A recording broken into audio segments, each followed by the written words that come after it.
Assalamualaikum warahmatullahi wabarakatuh. Waalaikumsalam warahmatullahi wabarakatuh. Bismillahirrahmanirrahim. Alhamdulillahi rabbil alamin. Wal aqibatu lil muttaqin wala udwana illa 'alal zalimin. Wassalatu wassalamu ala ashrafil anbiya'i wal mursalin Sayyidina wa maulana Muhammadin wa ala alihi wa ashabihil mujahidin at-tahirin, amma ba'du. Saudara-saudara kaum muslimin rahimakumullah, manusia selalu berusaha untuk mencapai apa yang menjadi cita-citanya di dalam kehidupan ini. Segala daya dan dana, seluruh waktu dan tenaga, segenap kemampuan dan kekuatan dikerahkan untuk mencapai apa yang dicita-citakan. Ada orang yang di dalam berusaha mencapai cita-citanya tetap berpegang teguh kepada kaidah dan norma-norma yang harus dipatuhinya, baik itu norma-norma kehidupan bermasyarakat, berbangsa dan bernegara, lebih-lebih lagi itu menyangkut norma-norma kehidupan beragama. Artinya, di dalam mencapai cita-citanya, dia tetap menghormati dan mentaati halal haram, mengenal hak dan batil, tahu mana yang boleh dan mana yang tidak boleh. Tetapi di lain pihak, tidak jarang, bahkan banyak sekali orang-orang yang di dalam usaha mencapai cita-citanya terjebak dalam prinsip menghalalkan segala macam cara untuk mencapai satu tujuan. Tidak ada lagi kaidah dan norma-norma yang harus ditaatinya. Ia tidak peduli dengan halal dan haram. Ia tidak kenal hak dan batil. Ia tidak tahu mana yang boleh dan mana yang tidak boleh. Segala cara dilaksanakan asal tujuan tercapai. Maka lahirlah orang-orang yang mengambil jalan pintas dan potong kompas dalam usaha mencapai apa yang menjadi cita-cita dan tujuan dalam kehidupannya. Begitulah kita lihat dalam kehidupan ini. Yang di bawah ingin cepat naik ke atas, sementara yang di atas bertahan tidak mau turun dari tahta dan singgasananya. Maka terjadilah benturan-benturan nilai dan kepentingan. Terbentuklah klik, klan, grup dan sindikat-sindikat yang menyerupai mafia, di mana nilai objektivitas sudah sangat sulit ditemukan. Yang celakanya lagi, lahirlah budaya jilat-menjilat, upeti, dan lain sebagainya asal tujuan bisa tercapai. Sementara itu yang miskin ingin cepat menjadi kaya, sedang yang kaya ingin menjadi lebih kaya lagi. Kalau boleh tidak hanya sekedar dia saja yang kaya, anaknya harus kaya, cucunya tidak boleh miskin dan kere. Bahkan cucu daripada cucunya pun harus jadi orang-orang kaya. Ini keinginan yang wajar. Setiap orang tua tentu tidak ingin meninggalkan anak cucunya dalam keadaan miskin dan terlunta-lunta. Yang tidak wajar kalau keinginan itu membuat orang lalu menghalalkan segala macam cara, menyalahgunakan fasilitas yang dimilikinya, apalagi kalau dia berada dalam satu posisi di mana seharusnya dia memberikan contoh dan keteladanan. Maka akibatnya timbullah krisis wibawa, yang dari krisis wibawa ini mengendorlah disiplin. Sesungguhnya orang lalai, orang tidak mau berdisiplin karena di mukanya, di matanya, dalam pandangannya tidak ada lagi orang yang dianggapnya berwibawa. Dan wibawa itu hilang oleh karena orang merasa tidak ada keteladanan yang patut dijadikan contoh dalam kehidupannya. Inilah sesuatu yang kurang dirasakan di zaman kita sekarang ini. bukan kurangnya teori, bukan kurangnya segala macam kaedah dan dalil, tetapi yang kita rasakan sekarang ini kurangnya contoh dan keteladanan dari orang-orang yang seharusnya memberikan contoh dan keteladanan itu. Berangkat dari sejarah dan kehidupan Rasulullah sallallahu alaihi wasallam, keberhasilan yang beliau peroleh, salah satu dasar utamanya ialah satunya kata dan perbuatan. Tidak bermental ganda, tidak bermain minyak di atas air, tidak menggunting dalam lipatan. Lidahnya adalah hatinya, ucapannya adalah perbuatannya, dan apa yang beliau ajarkan kepada orang lain, beliaulah pelaksana pertamanya. Saudara-saudara kaum muslimin rahimakumullah, sementara itu pada sisi lain, yang miskin ingin cepat menjadi kaya, maka ia terjebak dalam prinsip tujuan menghalalkan cara apapun saja dilaksanakan asal dia bisa segera menjadi kaya. Maka salah satu jalan yang banyak dilaksanakan orang untuk mencapai kekayaan tanpa harus peras keringat dan banting tulang seperti umumnya orang adalah melalui satu jenis permainan yang umumnya kita kenal dengan nama judi. Ada dua bentuk dan pola daripada judi. Walaupun seiring dengan kemajuan ilmu pengetahuan dan teknologi canggih, peradaban manusia semakin tinggi, maka jenis macam judi yang dimainkan oleh manusia ikut-ikut menjadi canggih. Tetapi pada umumnya ada dua jenis macam judi itu. Pertama, ada judi yang dilakukan secara langsung, dalam arti seorang petaruh berhadapan dengan bandar atau orang berhadapan dengan orang. Dari judi yang dilaksanakan secara langsung ini, efek negatif yang segera bisa kita lihat dengan nyata. Pertama, timbulnya rasa dendam dan permusuhan. Walaupun orang nampak duduk berhadap-hadapan, walaupun kelihatannya mereka tertawa satu sama lain, tapi yakinlah itu cuma sekedar kulit saja. Pikiran yang ada dalam benak tiap-tiap orang yang terlibat dalam perjudian tidak lain ialah bagaimana saya bisa mengalahkan lawan main saya. Akibatnya tentu bisa kita pastikan, akan timbullah dendam dan permusuhan bagi yang kalah, akan timbullah rasa sombong dan menganggap remeh orang lain bagi yang menang. Yang kedua, lalainya orang kepada apa yang menjadi tanggung jawab dan kewajibannya. Orang bisa lupa kepada anak dan istri. Kalau kepada anak dan istri saja sudah bisa lupa, apalagi kepada yang lain, sebab anak dan istri memang merupakan bagian daripada kehidupan kita. Konon lagi saudara, konon lagi keluarga yang lain, anak istri saja bisa terlupakan oleh penyakit dan permainan yang bernama judi ini. Yang ketiga, hilangnya rasa sayang kepada harta. Harta yang didapatnya dengan peras keringat dan banting tulang. Mungkin pergi pagi dan pulang sore. Setibanya dia di meja judi, apalagi uang tadi sudah bertukar dengan dalam bentuk koin, maka rasa sayang kepada harta itu tidak akan pernah ada lagi. Tetapi saudara-saudara, bagaimanapun juga, judi dalam artian langsung semacam ini hanya melibatkan orang-orang tertentu.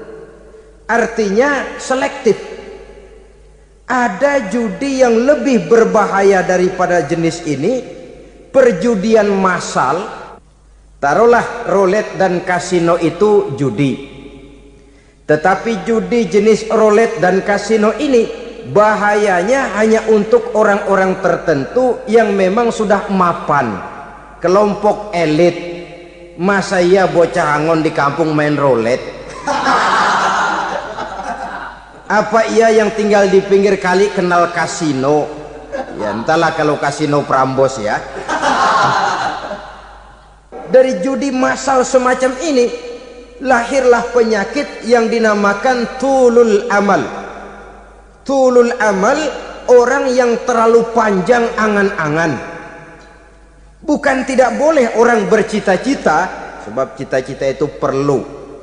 Katanya manusia tidak makan masih bisa hidup 1 bulan lebih. Manusia tidak minum masih bisa hidup 3 hari lebih. Tapi manusia tidak punya cita-cita 1 jam pun dia tidak akan bisa hidup. Karena faktor yang membuat kita bergairah menghadapi kehidupan, faktor yang mendorong kita untuk tetap berusaha dan tegar menghadapi resiko, karena adanya cita-cita di dalam kehidupan kita.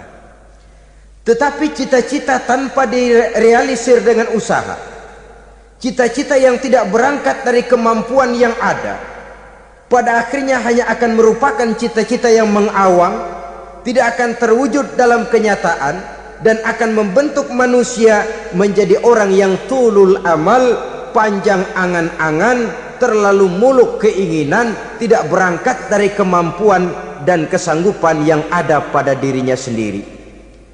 Maka penyakit inilah yang telah menghasilkan dan melahirkan penghayal-penghayal kelas berat, tukang-tukang ngelamun kelas tinggi yang hidup di angkasa luar. Dan sejarah belum pernah mencatat ada orang menjadi kaya karena judi, itu belum pernah. Saudara lihat saja orang kaya yang namanya Adnan Khashoggi, orang kaya yang namanya Henry Ford, orang kaya yang namanya Aristotle Onassis, orang kaya yang namanya David Rockefeller. Itu seluruhnya menjadi kaya bukan karena mereka terlibat dalam perjudian, tapi karena kerja keras, peras keringat, banting tulang. Dan itu dimulai sejak mereka masih remaja. Sehingga memang ada pepatah, ini baik sekali saya kira.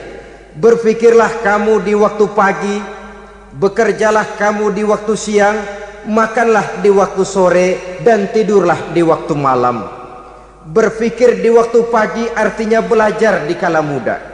Bekerjalah di waktu siang artinya amalkan ilmu itu kalau sudah dewasa.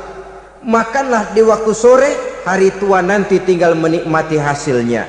Tidurlah di waktu malam, maksudnya kalau mati, matilah dengan tenang. Logikanya berkaitan.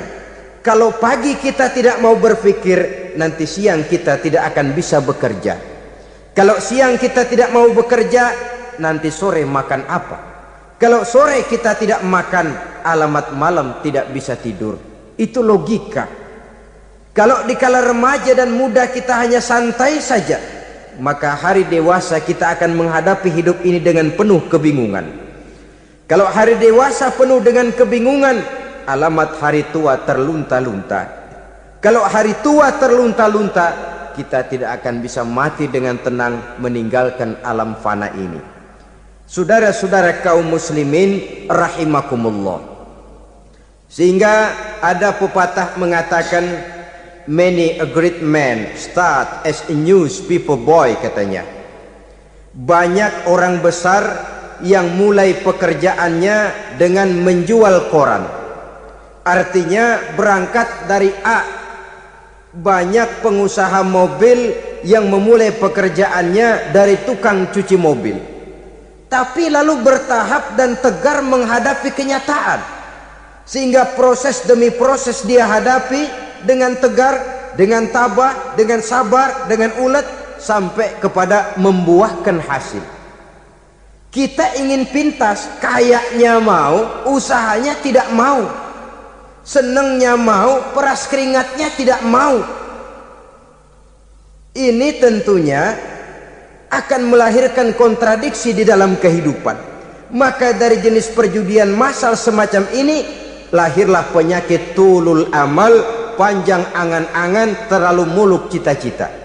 Bayangkan saja kalau ini terjadi secara massal, menimpa nasib rakyat kita di pedesaan yang jauh dari keramaian. Tiap hari mereka didina-bobokkan oleh gambaran tentang akan diperolehnya uang dalam jumlah yang banyak dengan angka nol yang berentet. Tiap hari mereka melihat angka-angka itu.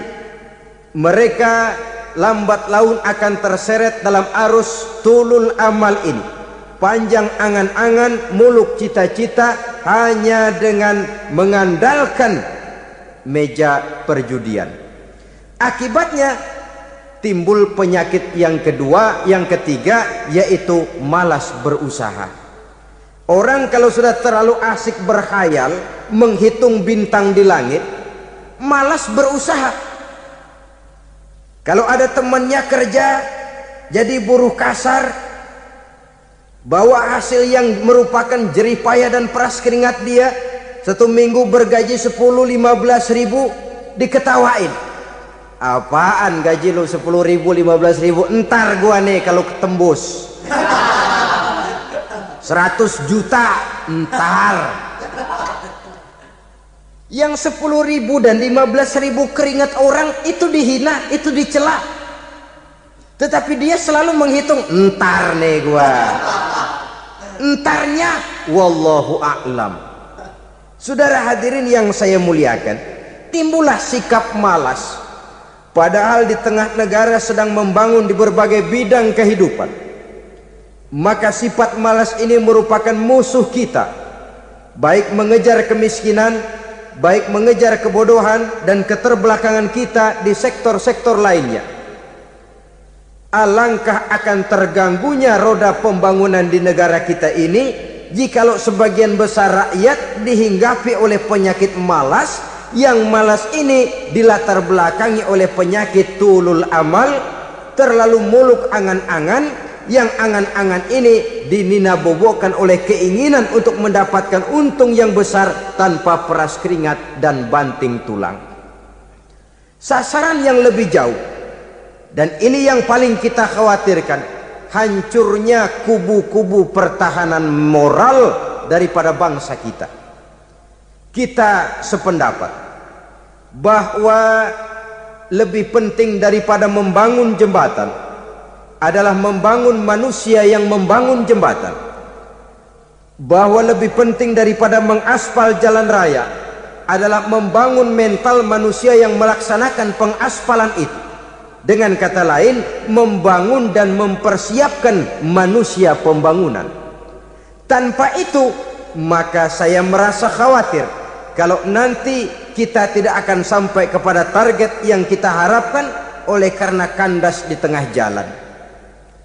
Saudara-saudara kaum muslimin rahimakumullah, Islam sebagai agama yang mengajarkan manusia untuk berusaha dan mengeluarkan segala kemampuan untuk melaksanakan segala usahanya itu, sangat membenci sifat malas, sangat membenci sifat tulul amal atau panjang angan-angan. Dan oleh karena judi melahirkan dua sifat itu, Islam sangat menganjurkan pengikutnya untuk menjauhi segala macam jenis perjudian, baik yang terang-terangan maupun yang dilakukan secara samar-samar, tidak ketara, judi canggih sesuai dengan canggihnya teknologi daripada manusia itu sendiri. Ini adalah penyakit yang meracuni masyarakat manusia dari sejak berpribadi, bertetangga, berumah tangga, sampai kepada berbangsa dan bernegara. Dan kasus-kasus yang timbul sudah cukup banyak, yang tidak mungkin lagi kita katakan hanya sekedar bersifat kasuistis, bersifat kasus-kasus kecil saja. Sebelum riaknya naik ke permukaan, marilah kita membuat benteng untuk masing-masing pribadi muslim memelihara dan menjaga diri, jangan terseret dalam permainan yang bernama judi, apapun bentuknya, bagaimanapun cara dan ragamnya, karena jelas bahayanya lebih besar daripada manfaatnya. Taruhlah kita barangkali kemarin-marin hanyut dalam arus perjudian, tetapi hendaknya kita bisa mengambil pelajaran bahwa seorang mukmin adalah seorang yang apabila dia melakukan kesalahan, dia segera sadar, dijadikannya pelajaran untuk tidak diulanginya lagi pada masa-masa yang akan datang. Dengan sikap semacam itu, kita tidak lagi akan mengulangi kesalahan-kesalahan lama, dan grafik kehidupan kita dari hari ke hari akan makin menunjukkan hal-hal yang baik dan positif adanya. Saudara-saudara kaum muslimin rahimakumullah, Kalau ABRI masuk desa, rakyat beruntung. Kalau jaksa masuk desa, rakyat bahagia. Kalau koran masuk desa, rakyat ikut jadi cerdas. Tapi kalau judi masuk desa, rakyat kiamat. Pembangunan akan terbengkalai, roda perekonomian akan lesu. Karena mestinya orang membelanjakan uang untuk sesuatu yang dia perlukan, akhirnya dia belanjakan untuk sesuatu yang dia tidak perlukan, karena gambaran, khayalan akan mendapat keuntungan yang jauh lebih besar lagi. Padahal istilah orang-orang tua kita dulu, lebih baik makan singkong betulan daripada makan roti ngimpi. Artinya uang yang 1.000-2.000 rupiah itu lebih baik dibelikan beras, dimasak, makan bersama anak dan istri, terasa nikmat dan halalnya, ketimbang beli kertas lalu ngelamun, menghayal, menghitung yang bukan-bukan. Itu kertas dibolak madep mulon, dibolak madep mudik, diputar sana, diputar sini, akhirnya palanya ikut muter. Kira-kira apa yang cocok? Masih belum puas, kertas dilihat, orang gila ditanyain. Sudah tahu waras, orang gila yang ditanya. Masih belum puas, nanya orang gila, tidur di kuburan. Allahu Akbar. Padahal di rumahnya tempat tidurnya empuk, anget, nggak ada nyamuk. Kuburan, tidur di kuburan. Dampak-dampak negatif yang semacam ini pada gilirannya mau atau tidak mau akan menyeberang kepada garis akidah, membahayakan dan mengancam nilai-nilai tauhid yang kita miliki. Sudah kertas dibolak-balik, tidak puas, orang gila ditanya. Orang gila ditanya belum maram, tidur di kuburan. Barangkali ada bisikan.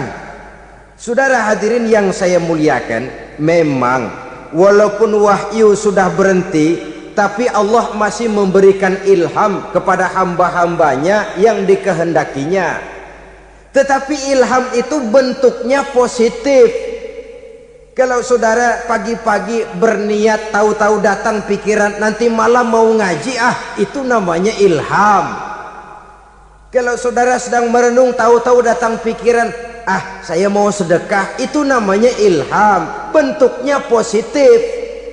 Tapi kalau ngelamun, tahu-tahu datang pikiran nomor sekian sekian sekian pasang, itu bukan ilham, itu belis.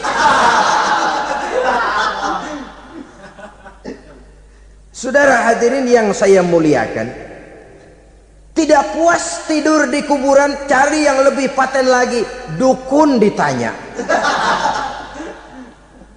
Nah, saya ingin menuduhkan persoalan.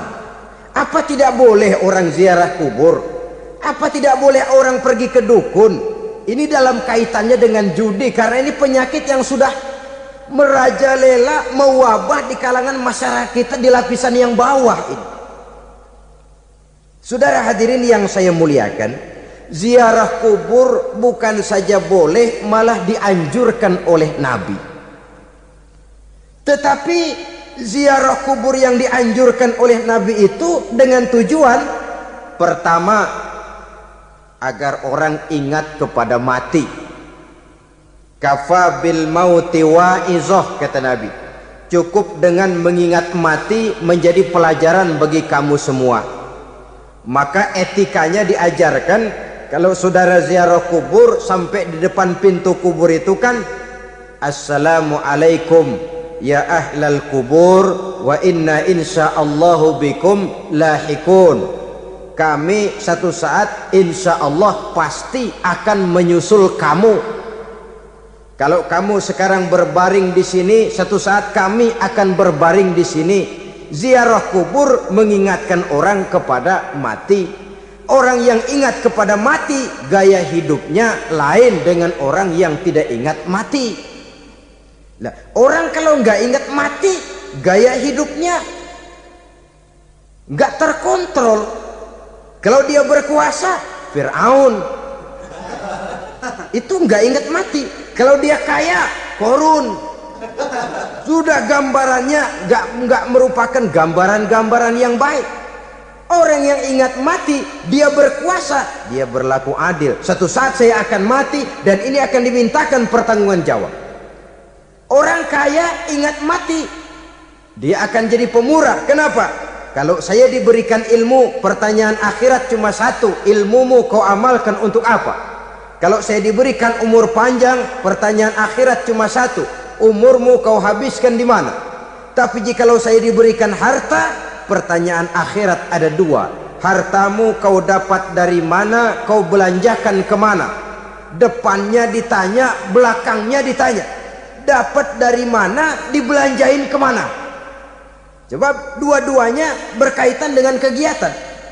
Kadang-kadang dapatnya dari jalan yang baik tapi keluarnya ke tempat yang tidak baik, itu pun tidak betul.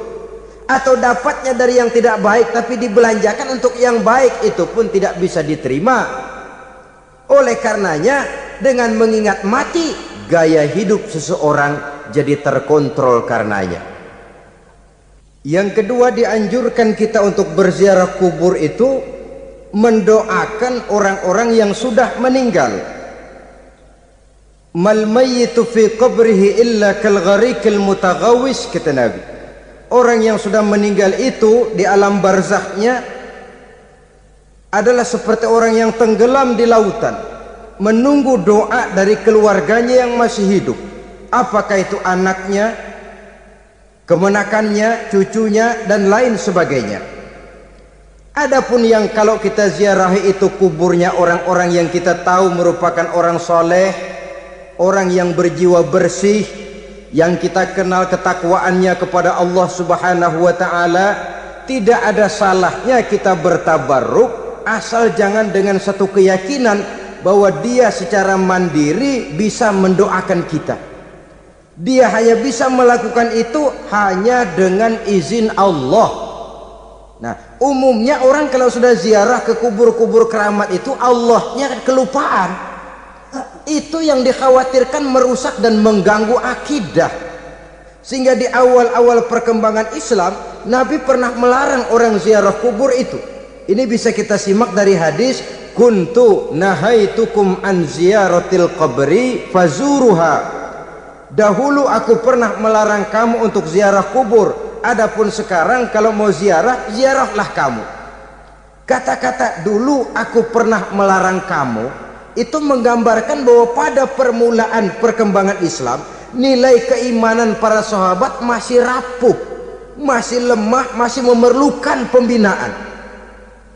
Sehingga kalau mereka sering ke kubur, dikhawatirkan mereka minta kepada kubur. Nah, tetapi tatkala nilai keimanannya sudah mapan, sudah kuat, kata Rasul, fazuruha. Adapun sekarang kalau mau pergi berziarah, ziarahlah kamu. Saudara hadirin yang saya muliakan, jadi jangan melupakan Allah. Saya bisa saja berkata, kalau saya misalnya pakai cincin, lalu saya bilang, saya sejak pakai cincin ini, jangan anak gadis, nenek-nenek ngelihat saya lemes. Atau sejak pakai cincin ini, dagangan laris bener. Cincin itu yang menggelincirkan akidah. Untuk tidak tergelincir, orang harus tidak melupakan Allah. Dia bisa berkata, alhamdulillah, Allah memberikan keistimewaan kepada batu cincin saya. Batu cincinnya tidak apa-apa, Allah yang memberikan keistimewaan. Ini dalam bentuk yang langsung. Dalam bentuk yang tidak langsung kita bisa lihat, misalnya kalau petani ditanya, oh ini bisa panen besar ini rahasianya apa Pak? Oh, pupuk urea. Pupuk urea. Nah, Allah nomor 16. Seorang petani yang baik keimanannya, dia akan berkata, kami bisa panen besar karena izin Allah. Lah kalau pupuknya mah pakai pupuk urea, izin Allahnya dahulu, baru kemudian pupuknya nyusul. Jadi sebenarnya bukan cuma pergi ke dukun yang bisa merusak keimanan, pergi ke dokter juga bisa loh merusak keimanan.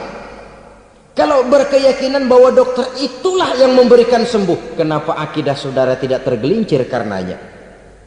Dokter hanya memberikan obat dan resep, sembuh itu datangnya dari Allah. Ini yang diungkapkan lewat lisan Nabi Ibrahim alaihissalam, wa idza maridtu fahuwa yashfini. Apabila aku sakit, dialah Allah yang memberikan sembuh. Memberikan sembuh. Jangan juga menyalahartikan ayat ini. Ada ayat begini sakit terus nekat. Udah nggak usah berobat dah, memang penyakit dari Tuhan, ntar waktunya baik ya baik dah. Udah ampeg terus dah. Orang yang berobat saja belum tentu sembuh, apalagi yang tidak berobat.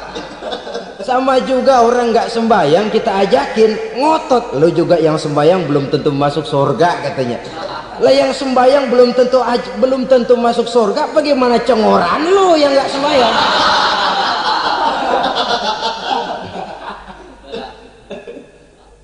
Saudara hadirin yang saya muliakan, kaum muslimin yang berbahagia.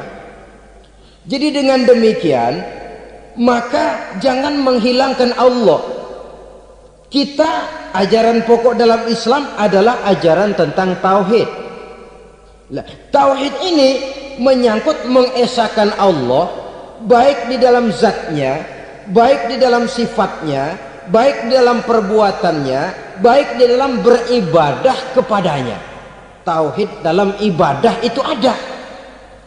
Tauhid dalam zat artinya zat Allah itu tidak tersusun, tidak terdiri dari bagian-bagian yang bisa dipecah-pecah. Ya seperti kita ini kan ada kepala, ada kaki, ada tangan. Allah tidak tersusun zatnya dari bagian-bagian. Esa zatnya tidak bisa dibagi-bagi. Esa sifatnya artinya Allah itu sifatnya tidak pernah berubah. Sejak dahulu sampai sekarang Allah itu cinta kepada orang beriman yang melakukan kebaikan, dan Allah benci kepada orang kufur yang melakukan kejahatan. Mustahil satu saat Allah berubah, orang kufur yang berbuat kejahatan didemenin, orang mukmin yang berbuat kebaikan dikeselin. Misalnya tahun 2000 Tuhan giliran jengkel sama orang mukmin. Itu mustahil, dia esa di dalam sifatnya. Lain dengan sifat kita manusia, sifat kita ini kan relatif. Ada saatnya kita senang, lain saat yang kita senang betul kita caci maki. Hari ini kita caci maki, besok kita puji. Lihat teman kaya, habis kita omongin, boleh jadi dia kaya, kenapa? Dukunnya 36. Begitu kita habis caci maki begitu, dia datang ngasih duit sama kita, cacian itu bisa berubah menjadi pujian. Lu ya emang bukan main dah. Sifat kita itu relatif, bisa terpengaruh oleh situasi dan kondisi. Saudara hadirin yang saya hormati, kaum muslimin yang berbahagia, Allah juga esa di dalam perbuatannya, artinya di dalam menciptakan apapun yang akan diciptakan oleh Allah, di dalam melakukan apapun yang akan dilakukan oleh Allah, tidak terikat kepada faktor lain, tidak memerlukan bantuan lain. Dia adalah mutlak. Nah, kemudian kita mengesahkan Allah dalam zatnya, mengesahkan Allah dalam sifatnya, mengesahkan Allah dalam perbuatannya, belum tentu berarti kita mengesahkan Allah dalam ibadahnya. Sebab banyak orang yang yakin betul Allah itu esa, teguh dengan pendiriannya. Tuhan lu siapa? Allah. Allah bagaimana? Esa. Bagaimana kalau dua? Kagak. Tiga? Enggak. Mantap. Soal tahlil paten. Tapi dalam ibadah kadang-kadang dia tidak mentauhidkan Allah. Ini makna wa ma umiru illa liya'budullaha mukhlisin. Kami tidak memerintahkan kepadamu kecuali untuk beribadah kepadaku, kata Allah, dengan ikhlas. Beribadah kepada Allah dengan ikhlas itu artinya apa? Beribadah hanya untuk Allah saja. Nah, kalau hanya untuk Allah saja, lalu kita minta berdoa di depan kuburan orang yang soleh, apa syirik? Tidak syirik. Kalau kita berkeyakinan bahwa orang tempat kita memanjatkan doa itu hanya bisa mendoakan kita dengan izin Allah. Dia sendiri tidak punya kekuasaan apa-apa. Tanpa izin Allah dia tidak bisa berbuat apa-apa. Itu tidak menyebabkan orang menjadi syirik. Sama saja dengan kalau saya berkata tadi, alhamdulillah Allah telah memberikan keistimewaan kepada batu cincin saya. Apa salahnya Allah memberikan keistimewaan kepada benda-benda mati? Allah memberikan keistimewaan kepada Hajar Aswad, benda mati. Allah memberikan keistimewaan kepada Masjidil Haram, benda mati. Allah memberikan keistimewaan kepada Ka'bah, benda mati. Orang tawaf keliling Ka'bah, sembahyang di Masjidil Haram, sujud menghadap kepada Ka'bah. Apakah jadi syirik? Tidak. Kita tidak menyembah Ka'bahnya, kita menyembah yang punya Ka'bah itu. Nah, di sini kita lihat bahwa fungsi Ka'bah hanya merupakan wasilah. Tapi kalau Allahnya kita hilangkan, jadilah kita penyembah batu. Hanya saja batu itu berbentuk 4 bernama Ka'bah. Sa'i, orang yang melaksanakan haji, lari-lari antara Safa dan Marwah, amalan apa itu? Seakan-akan kita menghormati bukit-bukit, gunung-gunung. Tapi bukan itu yang kita tuju dalam pelaksanaan sa'i itu. Yang kita tuju adalah ini perintah Allah. Allahnya yang diutamakan. Maka hal semacam ini tidak menyebabkan orang menjadi syirik dan tergelincir dari tauhid. Tapi kalau ziarah kubur dengan niat cari buntutan, cari nomor yang cocok, ini niatnya saja sudah salah. Nah, kalau berangkat dengan niat yang salah, sampai di sana saya yakin, seyakin-yakinnya amalannya pasti salah. Lah, kubur yang diziarahin bukan kubur orang soleh. Ya mana ada orang soleh ngasih kode buntut. Ada juga orang salah, bukan orang soleh itu. Kadang-kadang dia nggak tahu kuburan siapa, nongkrong aja di situ. Memang sulit, saudara-saudara. Mental ya, namanya mental. Kalau memang mental sudah mental judi, apa saja bisa dijudiin. Jadi orang nggak perlu sebenarnya pemerintah terlalu gini, nggak usah. Kembali saja kepada mental. Kalau mental memang sudah mental judi, apaan aja bisa dijudiin. Pulang tengah malam nabrak babi, aha, babi yang keluar nih.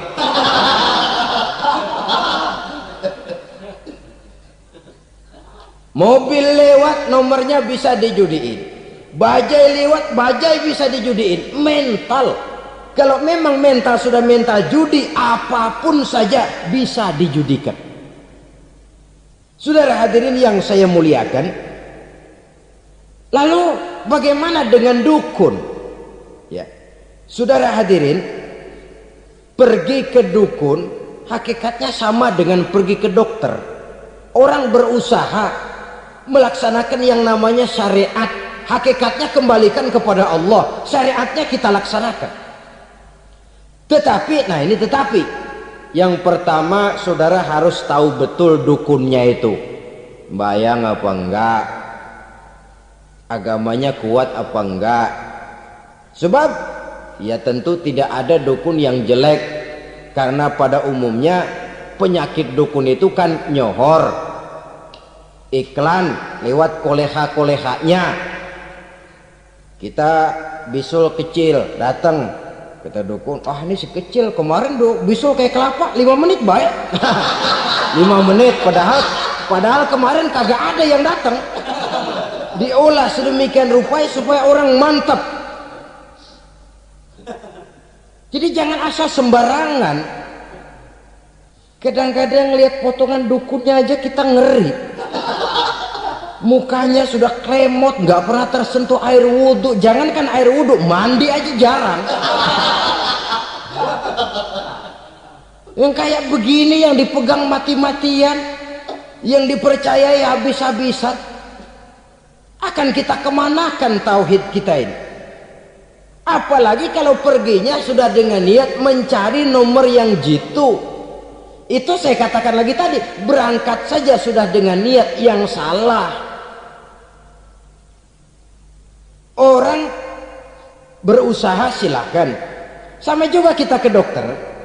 Oleh dokter kan setelah diperiksa penyakit kita, lalu dianalisa, oh ini penyakitnya ini, kemudian diberikan obat.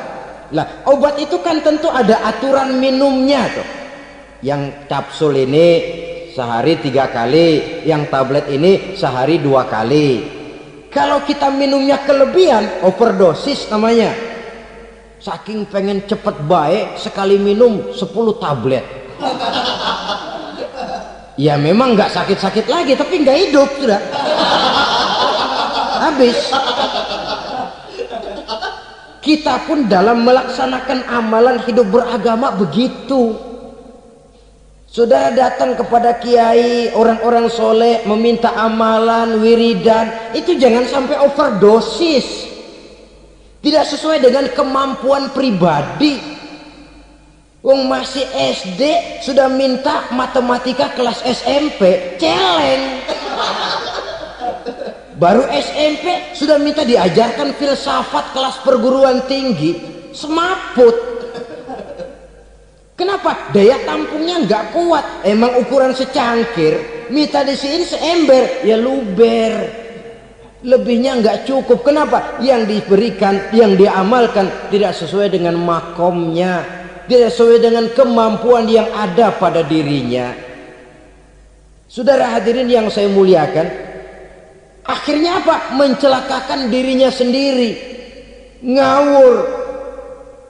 Baru sembahyang seminggu udah ngaku ketemu malaikat. Oh, sembahyang ditemenin malaikat lah, sembahyang baru seminggu mulai tuh malaikat iseng amat. Ya walaupun kalau Allah izinkan tidak mustahil, tapi kan tidak logik. Orang yang melaksanakan ibadah puluhan tahun memerlukan riyadhah dan latihan, khusyuk dan tawadhu, penuh tazallul, merendahkan diri di hadapan Allah, belum tentu mendapat karunia yang semacam itu. Saudara hadirin yang saya muliakan, jadi dengan kata lain, yang pertama, lihatlah dulu kualitas dukun yang akan saudara datangi itu. Ini kualitas black apa kualitas white, aspal apa cat putih, sehingga jangan sampai kita salah pilih. Sebab biasanya orang kalau sudah hanyut di kali, rumput pun dia pegangin. Dia tahu kalau rumput tidak akan bisa menahan bobot badannya, tapi karena posisinya posisi terjepit, rumput pun dia pegang. Ini satu gambaran psikologis betapa orang dalam keadaan panik, kepepet, kejepit, yang tidak mestinya dipegang pun akan dipegangnya juga. Walaupun dia tahu itu tidak akan bisa menahan bobot badannya, namun dipegangnya juga. Oleh karenanya, yang pertama, lihat dulu kualitas dukunnya. Yang kedua, saudara-saudara, jangan berkeyakinan bahwa dukun itulah yang memberikan permintaan saudara. Si dukun hanya bisa dengan izin Allah. Nah ini kuncinya. Kalau izin Allahnya dihilangkan, dan ini yang jarang. Biasanya kalau kita diajak ke dukun, di sono aja no paten banget, abah ano, abah ini, abah ano, abah. Lah, lalu pikiran kita kan terfokus.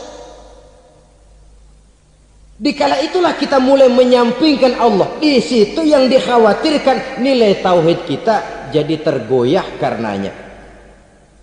Bahwa orang yang kita datangi, yang kita kenal kesolehan dan ketakwaannya, hanya bisa memberikan pertolongan dengan izin Allah.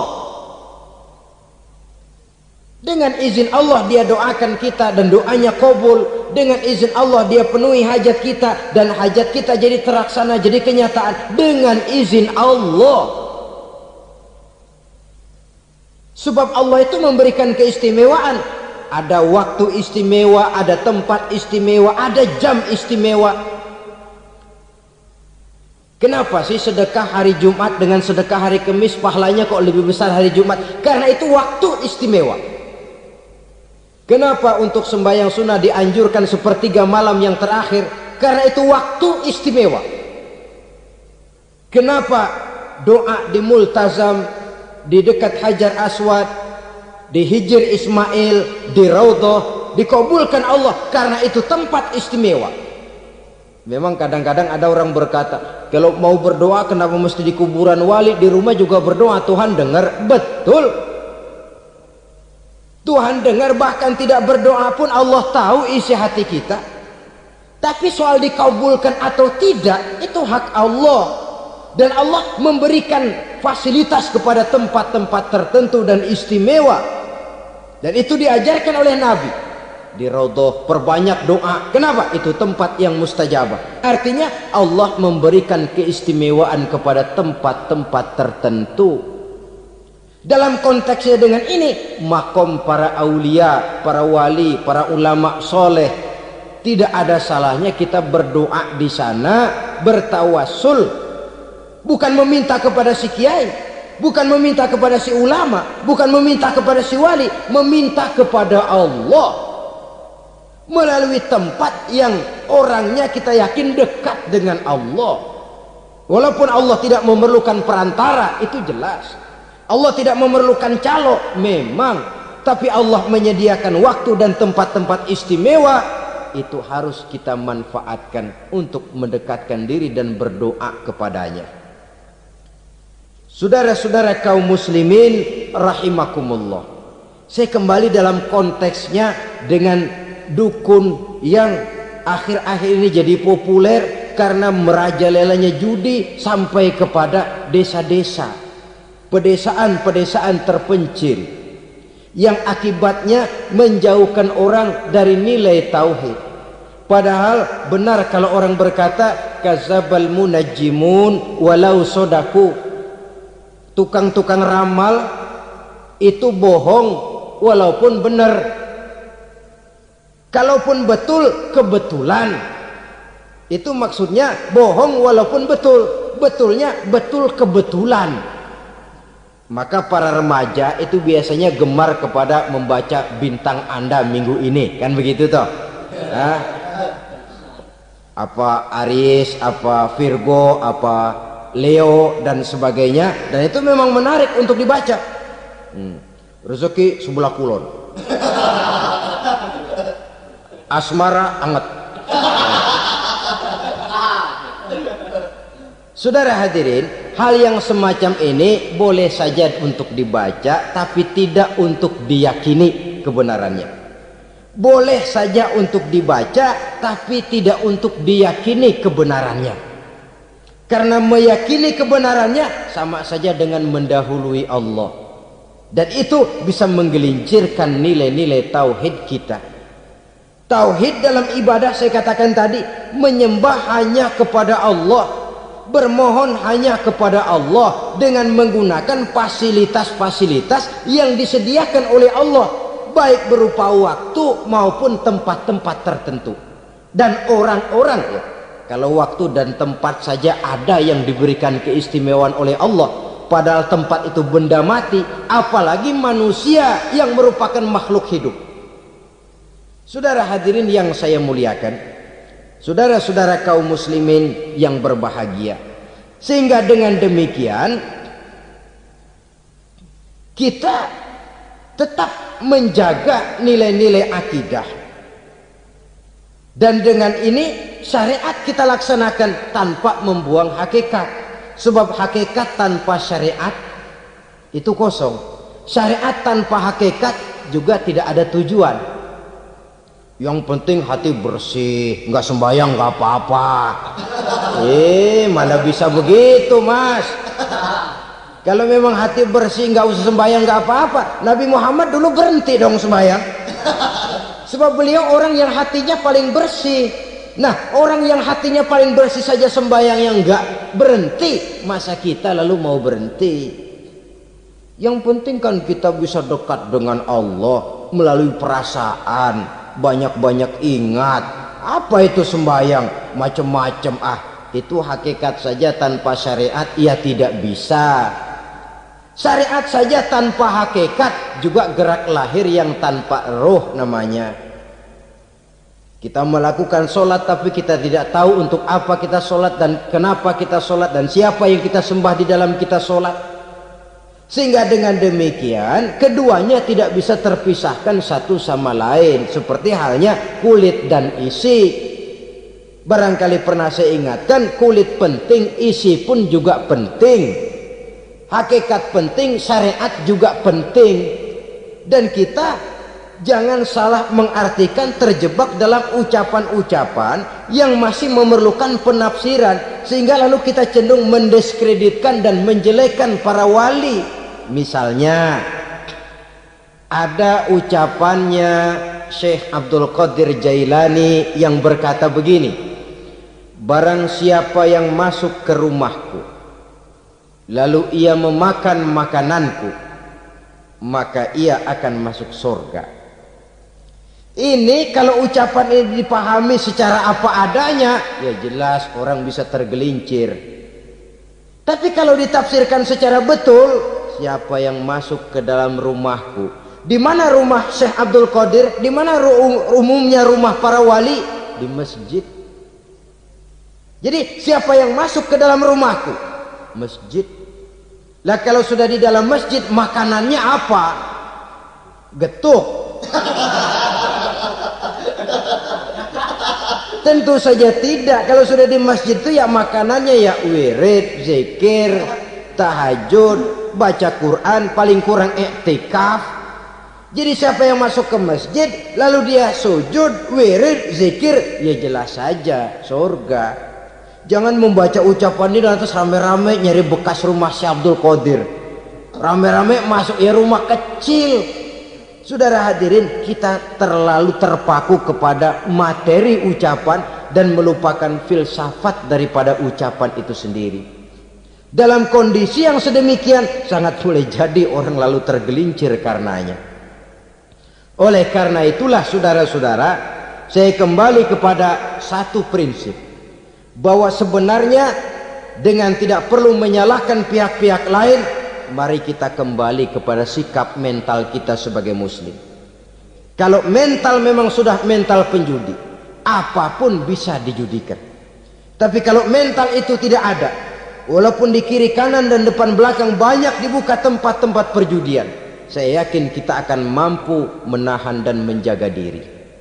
Sikap mental inilah yang memerlukan pembinaan dari kita semua.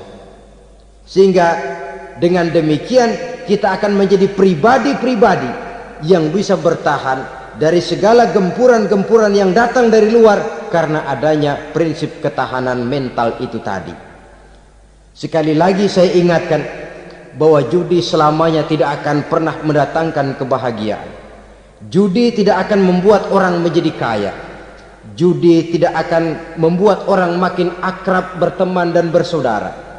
Yang jelas judi melahirkan permusuhan dan dendam, membangkitkan rasa malas, memulukan angan-angan tanpa mau peras keringat dan banting tulang, melalaikan orang dari tanggung jawab dan kewajibannya, membuat ia lupa kepada anak, istri dan seluruh keluarganya, dan pada akhirnya dia akan terjebak dalam satu permainan yang makin menjauhkan dia dari proses kesadarannya sebagai manusia. Sebagai uraian penutup, marilah kita renungi firman Allah dalam Al-Baqarah ayat 208. A'udzubillahi minasyaitonir rajim. Ya ayyuhalladzina amanu dukhulu fis silmi kafah wa la tattabi'u khutuwatis syaitan innahu lakum aduwwum mubin. Hai orang-orang yang beriman, masuklah kamu ke dalam keselamatan masuklah kamu ke dalam Islam secara keseluruhan. Jangan kamu mengikuti jejak-jejak setan, karena setan adalah musuhmu yang nyata dan jelas. Judi termasuk jejak-jejak yang ditinggalkan oleh setan untuk diikuti oleh kita, agar kita mendapatkan kesengsaraan baik di dunia, lebih-lebih di akhirat nanti. Semoga Allah selamatkan kita, Allah selamatkan seluruh bangsa kita dari penyakit-penyakit judi yang melahirkan efek-efek negatif dalam kehidupan. Terima kasih atas perhatian saudara. Mohon maaf atas segala kekurangan. Usikum wa nafsi bitaqwallah. Wassalamualaikum warahmatullahi wabarakatuh. Waalaikumsalam warahmatullahi wabarakatuh.